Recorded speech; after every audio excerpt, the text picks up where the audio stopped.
ఏదున్నా ఉన్నది ఉన్నట్టు చెప్తా, చెప్పిందే చేస్తా, చేసిందే చెప్తా, కాకపోతే కాదని చెప్తా. ఓ పూట మీకు నచ్చకపోయినా ఉన్నది ఉన్నట్టు చెప్పిండు ఆ పిల్లగాడని అంటారు. నాకేం గొప్ప కిరీటాలు పెట్టుకోవాలని లేదు, వజ్ర వైదూర్యాలు సంపాదించుకోవాలని ఆలోచన లేదు. ఈ పిల్లగాడు ఏదన్నా ఉంటే ఉన్నది ఉన్నట్టు కుండ బలగొట్టినట్టు చెప్తాడా అని మీరు అనుకుంటే చాలే. పదవి ఎంతకాలం ఉంటే ఉంటుంది, పోతే పోతుంది. పదవి ఎవరికి శాశ్వతం? ఇందిరమ్మకే శాశ్వతం కాలే, ఇందిరమ్మకే పదవి శాశ్వతం కాలే, ఎన్టీఆర్కు పదవి శాశ్వతం కాలే, రాజశేఖర రెడ్డికి పదవి శాశ్వతం కాలే. నాకు కూడా పదవి శాశ్వతం కాదు, మాటనే శాశ్వతం. మాట మాట్లాడితే నిలబడతాడు, మాట కోసం ఎంతకైనా నిలబడతాడు అనే పేరు కోసమే ఈ ప్రయత్నం అంతా. అబద్ధాల పునాదుల మీద ఈ ప్రభుత్వాన్ని నడపను. మీకు అబద్ధాలు చెప్పి మిమ్మల్ని నమ్మించే ప్రయత్నం చేయను.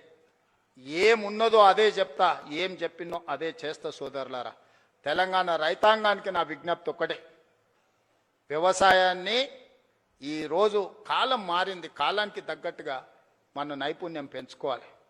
ఈసారి వర్షాలు పడవు, శాస్త్రవేత్తలు చెప్తారు. ఎలీనో వచ్చింది, నీళ్లు తక్కువ ఉంటాయి, వర్షాభావం పరిస్థితి ఉంటుంది, వర్షాల మీద నీళ్ళ మీద ఆధారపడ్డ పంటలు వేయకండి అని శాస్త్రవేత్తలు చెప్పారు. నేను గదే చెప్పిన. ఇక చూసినావా రేవంత్ రెడ్డి రైతులకు పంగనామం పెడుతున్నాను. అరే పంకమాలనోడా, వాన పడదురా అని నేను చెప్తున్నా. వాన పడకపోతే, నీళ్లు రాకపోతే, కాలువలు వారకపోతే వరి ఎట్లా వండుతుంది? కొంత తక్కువ చేయండి, తక్కువ నీళ్లతో వండే పంటలు వండించురా అని చెప్పిన. ఇది తప్ప? బజార్లో విలువ కలిగిన పంట సన్న ఓట్లు వేస్తున్నారు. కొన్నిసార్లు మనకు తెలియదు, మనకి ఎవడు ఏజెంట్ వచ్చి అమ్మితే గవ్వే తీసుకుంటాం.